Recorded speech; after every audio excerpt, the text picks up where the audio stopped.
Hello guys, कैसे हैं आप लोग। आशा अच्छी होंगी, आप लोगों की पढ़ाई अच्छी चली होगी। आप सब लोगों का एक बार फिर से आपके अपने ऑनलाइन प्लेटफॉर्म प्रयाग एकेडमी में बहुत बहुत स्वागत है। और आज हम लोग उपस्थित हुए हैं एक एडवर्टाइजमेंट की इंफॉर्मेशन लेकर के, और ये बहुत इम्पॉर्टेंट और महत्वपूर्ण है बिहार में PCSJ वैकेंसी को लेकर के। तो बिहार में जो PCSJ वैकेंसी है और बहुत अधिक इन पोस्टें आई हैं, 173 कुल पद हैं। तो इसके विषय में जानकारी, पूरी जानकारी, एडवर्टाइजमेंट, सभी चीज़ें कैसे अप्लाई करेंगे, सभी चीज़ें आप लोगों को इन्फॉर्मेशन दी जाएंगी। तो शुरू करें। इससे पहले आप लोगों से रिक्वेस्ट है, चैनल में नए हैं या अभी तक सब्सक्राइब नहीं किए हैं तो ज़रूर सब्सक्राइब कीजिए और अपने ग्रुप्स में शेयर कीजिएगा, ठीक है। और हम लोगों का प्रयास कैसे लग रहा है ये ज़रूर बताइएगा। चलिए शुरुआत करते हैं। तो ये पेनी की बिहार लोक सेवा आयोग से आई पेनी वैकेंसी है, घोषित की गई है जो वैकेंसी, ठीक है, उसके बारे में है जानकारी। और ये विज्ञापन संख्या 12/2026 है और इसका नाम है 33वीं बिहार न्यायिक सेवा प्रतियोगिता परीक्षा। और इसका नाम है कनी कोस्ट, यानी कनी कोटि का मतलब है जो यानी कि कनिष्ठ कोटि की है, ठीक है, उसके लिए, ठीक है। तो PCSJ की जो वैकेंसी आई है, PCSJ जूनियर डिवीजन, जिसे आप लोग जनरली बोलते हैं, तो जूनियर डिवीजन के लिए वैकेंसी है, ठीक है। और कुल जो है वैकेंसियों की संख्या है 173, ठीक है, जिसमें कि ऑनलाइन जो है वो फॉर्म भरा जाएगा, ओके। और इसके लिए जो पद हैं वो अलग अलग क्षेत्र, यानी कि जो रिजर्वेशन वगैरह दिए गए हैं, महिलाओं के लिए अलग पद दिए गए हैं, ठीक है, हर एक में। यानी क्षैतिज आरक्षण महिलाओं का अलग है, वहाँ पर 35% महिलाओं का आरक्षण है बिहार में, ओके। तो अनारक्षित वर्ग में कुल है 69 पद हैं, 69, ठीक है। और EWS है 17 पद, अनुसूचित जाति के 28 पद हैं, जनजाति के 2 हैं, और OBC के 36 पद हैं। और जो अत्यंत पिछड़ा वर्ग है, वहाँ पर अत्यंत पिछड़ा वर्ग और पिछड़ा वर्ग, ठीक है, तो जो है ना OBC में 2 कैटेगरी वहाँ पर, तो एक में 36 है, ठीक है, और जो है एक में 21 है, ओके। अब यहाँ पर जो महिलाओं की वैकेंसी है वो यानी कि दी गई है हमें, और 1% कुल में से एक जो प्रतिशत वैकेंसी है, ठीक है, वो जो है अस्थि दिव्यांगजनों के लिए है। बाकी और दूसरे दिव्यांगजन उसमें अप्लाई नहीं कर सकते। अस्थि दिव्यांगजन उसमें 2 पोस्टें दी गई हैं, ओके। और इसमें पदों की संख्या घट बढ़ सकती है, लेकिन बहुत पद हैं। शैक्षिक योग्यता इसमें देख लेते हैं कि शैक्षिक योग्यता क्या है। तो पहले है कि LLB होना चाहिए, पहली जो है ना, यानी कि योग्यता है, शर्त है को LLB होना चाहिए, कहीं से भी होना चाहिए, ठीक है। इसके बाद जो दूसरा है वो अनुभव होना चाहिए। अनुभव कितना होना चाहिए, इसे अच्छी तरह से समझ लीजिएगा आप लोग। विज्ञापन जारी करने की तिथि तक कम से कम 3 वर्ष तक विधि यानी कि व्यवसायी के रूप में कार्य का अनुभव होना चाहिए, ठीक है। तो इसमें दिया हुआ है पेनी बार काउंसिल में जो है ना पंजीकरण की संख्या से जो है ना गणना की जाएगी, जब आपने किसी भी जगह किसी भी जो कार्यों का वर्ष है उससे संबंधित राज्य बार काउंसिल में, ठीक है, जो औबंधिक नामांकन पंजीकरण आपने करवाया जिस तारीख से, उस तारीख से काउंट किया जाएगा। और यहाँ का जो वो है जो अंतिम तिथि है, ठीक है, उस तारीख तक जो है ना ज्ञात की जाएगी। जारी कौन करेगा, ठीक है, तो प्रमाण पत्र प्रधान न्यायिक पदाधिकारी द्वारा होना चाहिए, या ऐसे अधिवक्ता द्वारा जो कम से कम 10 वर्ष का क्या हो, उनको अनुभव हो, या जिसे इसके लिए अथराइज किया गया हो, ठीक है, वो जारी कर सकता है। यदि हाई कोर्ट या सुप्रीम कोर्ट में कोई जो है अभ्यर्थी वकालत कर रहा है, ठीक है, तो वहाँ के लिए भी ऐसा जो है ना अधिवक्ता जो कम से कम 10 वर्ष का जिसको अनुभव हो, ठीक है, वो अथराइज कर सकता है, यानी वो वेरीफाई कर सकता है, ठीक है। या तो जिसे क्या किया गया है, इसके लिए नियुक्त किया गया हो, वो जो है जो ये जारी कर सकते हैं, ठीक है। और इसमें जो विधि क्लर्क है, ठीक है, उसे भी क्या किया जाएगा, उसे भी काउंट किया जाएगा, इसके अंतर्गत उसे भी काउंट किया जाएगा, विधि क्लर्क को भी, ओके। अब जो है ना याद रखिएगा किसके लिए, 23 फरवरी 2026 को कम से कम क्या होना चाहिए, यानी 3 वर्ष का होना चाहिए, उनको जो एक्सपीरियंस है वो होना चाहिए, ओके। बिना इसके अनुभव प्रमाण पत्र के, ठीक है, आवेदन पत्र निरस्त कर दिया जाएगा। उम्र की सीमा 1 अगस्त 2085 से काउंट की जाएगी। निम्नतम 22 वर्ष और अधिकतम 35 वर्ष होगी। ठीक है, और जो है उसमें कुछ छूट भी मिलेगी महिलाओं आदि को। ठीक है, उसमें 40 वर्ष अधिकतम, ठीक है, और 22 वर्ष क्या होनी चाहिए, कम से कम होनी चाहिए। ठीक है, न्यायिक पदाधिकारियों की सेवानिवृत्ति की आयु जो है वो कितनी है, 60 वर्ष है। ओके, इसके बाद अब यहाँ पर जो पेनिकी दिया गया है कि इसमें परीक्षाएं कैसे कैसे होंगी। तो परीक्षाओं में पहली बात इसमें प्री परीक्षा होगी, प्रारंभिक परीक्षा। प्रारंभिक परीक्षा में 2 प्रश्न पत्र होंगे, एक सामान्य अध्ययन का और एक क्या होगा, विधि का। सामान्य अध्ययन और में 100 प्रश्न, विधि में 150 प्रश्न। ये 100 का होगा, ये 150 का होगा। एक तो 1.5 घंटा का होगा पहला वाला, दूसरा वाला 2 घंटे का होगा। ओके, अब इसमें OMR में जो है भरना पड़ेगा सभी चीज़ें। इसके लिए सिलेबस दिया गया है पूरा का पूरा। ठीक है, तो सामान्य अध्ययन के लिए क्या क्या दिया गया है, सामान्य ज्ञान, प्रारंभिक सामान्य विज्ञान, साक्ष्य एवं प्रक्रिया विधि, भारत का जो है ना, ये तो दोनों क्या हो गए, सामान्य ज्ञान का हो गया। ओके, इसके बाद जो आपका जो विधि वाला है उस वाले में आएगा यहाँ से साक्ष्य एवं प्रक्रिया विधि, यानी law of evidence and procedure, Bharat का संवैधानिक और प्रशासनिक विधि, कॉन्स्टिट्यूशनल लॉ। ठीक है, एडमिनिस्ट्रेटिव लॉ, हिंदू और मुस्लिम विधि जिसे हम क्या बोलते हैं, फैमिली लॉ बोलते हैं, संपत्ति अंतरण विधि, law of the transfer of the property, और जो है ना यानी इसमें ये law of the torts and the specific relief, और जो है ना संविदा और अपकृत विधि, लॉ ऑफ टॉर्ट्स भी इसमें क्या चीज आएगा, और कंट्रैक्ट लॉ भी आएगा, क्रिमिनल लॉ भी आएगा। ठीक है, तो ये जो है यानी कि प्री में 150 अंक का जो होगा वो यहाँ से आएंगे। इनके लिए बाकायदा इन्होंने वो दिया हुआ है, जो कहने मतलब है सिलेबस पूरा दिया हुआ है। अब चलिए, प्रारंभिक परीक्षा में कम से कम, यानी कि प्रारंभिक परीक्षा में जितने पद हैं, यानी 173 पद हैं, तो 1730 पद क्या हो जाए, यानी 1730 लोगों को जो है वो क्या किया जाएगा, क्वालिफाई करवाया जाएगा, यानी कि 10 गुना क्वालिफाई करवाया जाएगा लिखित परीक्षा के लिए। ठीक है, लेकिन उसके लिए कुछ जो है ना हैं कि इसमें 45% जो है ना न्यूनतम अंक प्राप्त करने आवश्यक हैं, और जो आरक्षित वर्ग हैं उनके लिए कितना है, 40% चाहिए। ठीक है, तो यानी मिनिमम मार्क्स भी दिया गया है 45% और 40%। हालांकि दोनों के लिए है, ये सिर्फ नहीं है कि GS को ये सिर्फ उसी में आना चाहिए। मुख्य परीक्षा जो है वो क्या चीज़ हो जाएगी, मुख्य परीक्षा यानी कि के लिए भी क्या किया जाएगा, इनमें निर्धारित किया गया है कि मुख्य परीक्षा के लिए जो वो दिए गए हैं सिलेबस वगैरह है वो सब दिया जाएगा। मुख्य यानी चयन का जो आधार होगा मुख्य परीक्षा के आधार पर होगा। मुख्य परीक्षा में 2 प्रश्न पत्र होंगे यानी 2 प्रकार के प्रश्न पत्र होंगे। ठीक है, एक तो यानी कि इसमें परीक्षा के लिए अनिवार्य विषय यानी कंपलसरी जो सब्जेक्ट होंगे वो कौन से होंगे। तो कंपलसरी सब्जेक्ट में आपका इसमें आएगा जो है ये कुल 5 विषय आएंगे। ठीक है, ये कंपलसरी में आएंगे। इनमें ये सब डिस्क्रिप्टिव होंगे, नहीं लिखित होंगे। सामान्य हिंदी 100 अंक का, सामान्य अंग्रेजी 100 अंक का, 3-3 घंटे के पेपर होंगे। इन दोनों में मिनिमम क्वालिफाइंग मार्क्स आना जरूरी है। साथ ही साथ इनमें कम से कम जो है क्या जरूरी है, मिनिमम मार्क्स तो आना चाहिए, लेकिन ये जोड़े नहीं जाएंगे, आगे आज दिया हुआ है। इसके बाद अब आपका आता है सामान्य ज्ञान। ठीक है, सामाजिक घटनाओं सहित सामान्य विज्ञान, प्रारंभिक सामान्य विज्ञान 100 अंक का, साक्ष्य एवं प्रविधि, law of evidence and procedure, ये जो है ना यानी कि अनिवार्य है, ये सबके लिए अनिवार्य होंगे। ठीक है, और इनमें ये 150 का होगा, ये 100 का होगा, ये यानी कि 150 का होगा। ठीक है, इनमें कह रहा है कि हिंदी और अंग्रेजी में कम से कम क्या होगा, 30-30 अंक अलग अलग यानी प्राप्त करना आवश्यक है। जो नहीं प्राप्त कर पाएंगे उनकी कॉपियां आगे चेक नहीं की जाएंगी।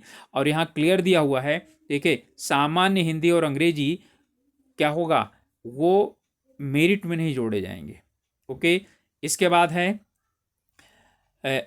इनमें से 5 विषयों में से किसी 3 विषय को चुनने का क्या होगा, विकल्प होगा। अब जो दूसरा होगा यानी ऐच्छिक विषय, कंपलसरी तो सबको देने हैं, इनमें से 5 दिया है, 5 में से कोई 3 कोई भी चुनेगा। ठीक है, इनमें दिया हुआ है भारत की संवैधानिक एवं प्रशासनिक विधि। ठीक है, 150 ठीक है अंक का, हिंदू एवं मुस्लिम विधि यानी कि फैमिली लॉ तो ये भी 150 अंक का होगा। ठीक है, सभी क्या होंगे, डिस्क्रिप्टिव टाइप होंगे। संपत्ति अंतरण विधि, साक्ष्य सिद्धांत, न्याय विधि, विशिष्ट और अनुतोष। ठीक है, ये सभी क्या हैं, इसमें भी यानी ये इकट्ठा होगा पेपर और ये 150 अंक का होगा। संविदा और अपकृत विधि है। ठीक है, ये भी 150 का होगा। ठीक है, वाणिज्य विधि यानी कॉमर्शियल लॉ है, ये भी 150 अंक के। तो इनमें से पांचों में से कोई से भी तीन कोई भी व्यक्ति क्या कर सकता है, यानी कोई भी अभ्यर्थी इनमें से उसे छूट होगी। ठीक है, कि कोई भी तीन इनमें से क्या कर ले, चुन ले।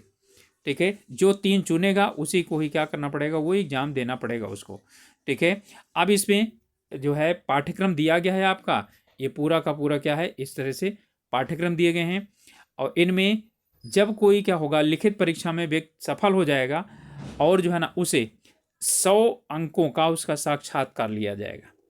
ठीक है, और मौखिक परीक्षा साक्षात्कार के लिए योग्यता प्रदायी अंक 35% होगा। ठीक है, अब इसमें है लिखित परीक्षा में सफल अभ्यर्थी और मौखिक परीक्षा, इन दोनों को जोड़ करके ठीक है तब क्या बनाई जाएगी, मेधा सूची बनाई जाएगी और फिर उसके बाद तब सिलेक्शन होगा। ओके, तो अब समझ में आ गया होगा आप लोगों को कि इसमें क्या क्या करना है। ठीक है, आरक्षण दिया गया है, आरक्षण सिर्फ बिहार के लोगों को, यानी कि बिहार जो राज्य है उन वहाँ पर जो लोग होंगे उनको ही ठीक है प्रदान किया जाएगा। बाकी और दूसरे जो स्टेट के हैं उन्हें प्रदान नहीं किया जाएगा।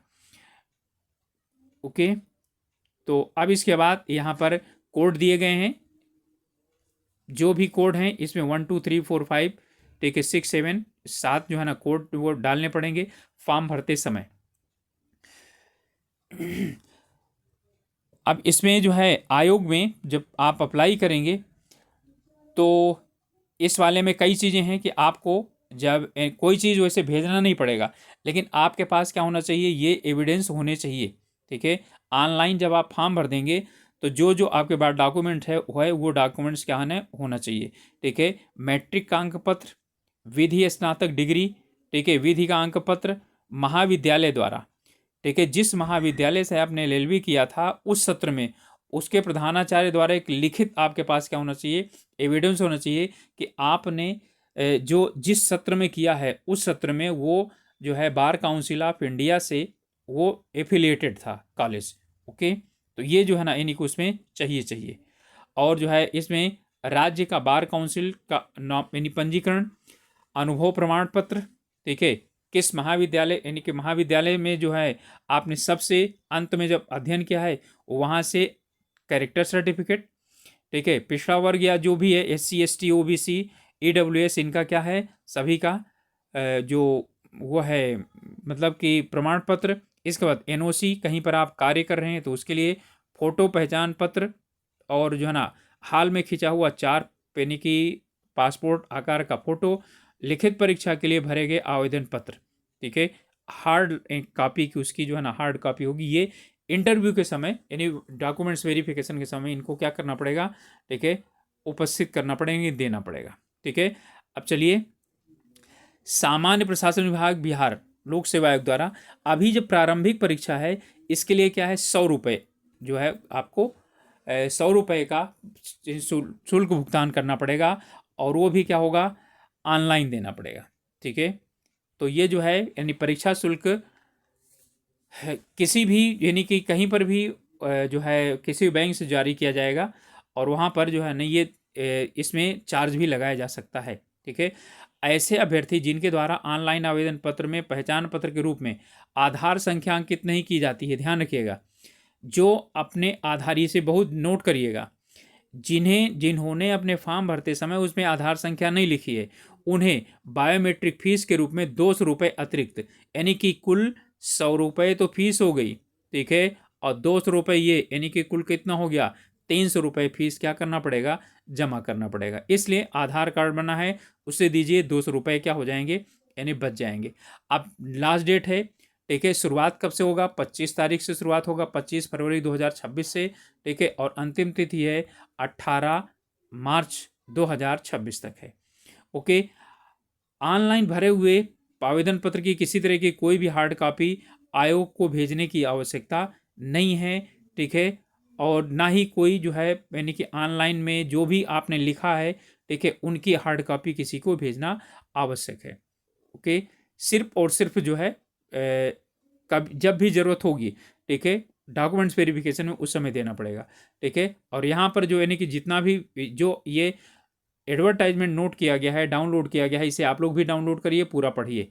ठीक है, ये यहाँ पर इस वेबसाइट पर क्या है डाला हुआ है। ओके, और फॉर्म कैसे भरा जाएगा? तो फॉर्म भरने के लिए सबसे पहले आपको वेबसाइट पर पहुंच करके वहाँ पर OTR भरना पड़ेगा। ठीक है, OTR आप 2 प्रकार से भर सकते हैं। ठीक है, एक तो जो है उसमें उसके द्वारा पहले तो OTR तो आपको रजिस्ट्रेशन वहाँ पर करना ही करना पड़ेगा। ठीक है, और OTR भरने के बाद उसमें OTR में आपको नाम है, पता है, पिता का नाम है, जेंडर है, योग्यताएं हैं, सभी चीज़ें क्या करनी पड़ेंगी, भरनी पड़ेंगी। और जो है जो ज़रूरी डॉक्यूमेंट है वो वहाँ पर अपलोड करना पड़ेगा। ठीक है, और यदि जो है आपका डिजिलॉकर अकाउंट है तो आप डिजिलॉकर अकाउंट को सीधा उसमें नंबर दे दीजिए, वहाँ से वो अपने आप पूरा का पूरा क्या कर लेगा, आपको डॉक्यूमेंट्स, ठीक है, उठा लेगा, उसे आपको अपलोड करने की ज़रूरत नहीं पड़ेगी। ठीक है, तो डिजिलॉकर अकाउंट से आप क्या कर सकते हैं, आप अपने डॉक्यूमेंट्स को अपलोड करवा सकते हैं। यदि नहीं है तो भी आप बिना डिजिलॉकर का यूज़ किए हुए भर सकते हैं। तो आप चाहें तो डिजिलॉकर का जो है ना यूज़ करके OTR भरें, ना चाहें, ठीक है, तो बिना डिजिलॉकर के कहाँ से जाएंगे, जहाँ पर जो है ना यदि आपके पास डिजिलॉकर पोर्टल के माध्यम से आप प्रोसीड नहीं करना चाहते हैं तो ब्राउज़र के बैक यानी कि ये वाले बटन पर क्लिक करके आप ऑनलाइन एप्लीकेशन पोर्टल में जा करके क्या कर सकते हैं, ऑनलाइन एप्लीकेशन, ठीक है, वो अप्लाई कर सकते हैं। ठीक है, तो नहीं है तो जो है ना डिजिलॉकर बना लीजिए, ज़्यादा बेटर रहता है, क्योंकि कई जगहों पर इसकी डिमांड होती है। ठीक है, इनमें सभी चीज़ें क्या करता है, पूछ रहा है, जितना जितना जो कुछ पूछा हुआ है। ठीक है, प्रोफाइल इसे 6 चरण में पूरा करना है। पहला है पर्सनल इंफॉर्मेशन, एड्रेस इंफॉर्मेशन, ठीक है, अदर इंफॉर्मेशन, क्वालिफिकेशन इंफॉर्मेशन और एक्सपीरियंस, ठीक है, और अपलोड फोटो सिग्नेचर, ठीक है, और प्रोफाइल लॉक। उसके बाद आप क्या करेंगे, प्रोफाइल को लॉक कर देंगे, तो यानी आपका पूरा जो है वो कहाँ पर हो जाएगा, जाकर उसमें सेव हो जाएगा। फिर उसके बाद आप तब अप्लाई करेंगे आगे। ओके, तो इसके इसमें जो है ना जो बहुत इजी है, उतना ज़्यादा यानी प्रॉब्लम नहीं है उसमें। तो अब लगता है आप लोगों को जो है यानी कि समझ में आ गया होगा। यहाँ पर यह है स्टेप 6 में जब आप पहुँचेंगे तो आपको फ़ोटो और सिग्नेचर अपलोड करना पड़ेगा। इसके लिए जानकारी दे देते हैं। ठीक है, हस्ताक्षर जो है वो 20 KB से अधिक नहीं होना चाहिए। ठीक है, और जो यानी कि इसका जो वाइट और जो है ना यानी उसका हो 150 से 220 पिक्सल तक होना चाहिए। ठीक है, और इसका जो हाइट है वो 250 से 320 पिक्सल तक होना चाहिए। ठीक है, और इसमें चेक बॉक्स जो है ना उसे आप जब क्लिक करेंगे तो क्या हो जाएगा, पुष्टि करेंगे कि हाँ हम क्या हो गए, जितनी भी जानकारी हमने दी है वो हमारी क्या है, सही हैं। ओके, तो जो है इसमें OTR जो है जब आपका पूरा क्या हो जाएगा, सबमिट हो जाएगा। OTR एक बार हो जाने के बाद फिर अप्लाई करना बहुत ईजी होता है। ओके, तो जो है आप लोगों को इसमें समझ में आ गया होगा, तो आप लोग अप्लाई कीजिए। ठीक है, और कोई दिक्कत होगी तो बताइएगा, उसके विषय में आप लोगों को और भी जानकारी उपलब्ध करा दी जाएगी। ओके, और ध्यान रखिएगा कि इसमें किसी भी चीज़ की आपको हार्ड कॉपी आयोग को नहीं भेजनी है। ठीक है, और जो है उसमें ये ज़रूरी है फीस जमा करना। फीस नहीं जमा करेंगे तो जो है आपका जो है एप्लीकेशन फॉर्म एक्सेप्ट नहीं होगा। ओके, तो और यदि कोई जानकारी चाहिए तो आप लोग ज़रूर बताइएगा, उसके विषय में आप लोगों को जानकारी और उपलब्ध करा दी जाएगी। ठीक है, तो इसमें वेबसाइट पे जाइए और जा करके और एप्लीकेशन यानी फिलअप करना शुरू कर दीजिए। पहले OTR भरिए, पूरा OTR भरने के बाद फिर बिल्कुल ईजी हो जाएगा। तो इन्हीं शब्दों के साथ ख़त्म करते हैं और मिलेंगे इसी तरह की जानकारी लेकर के। Okay, all the best.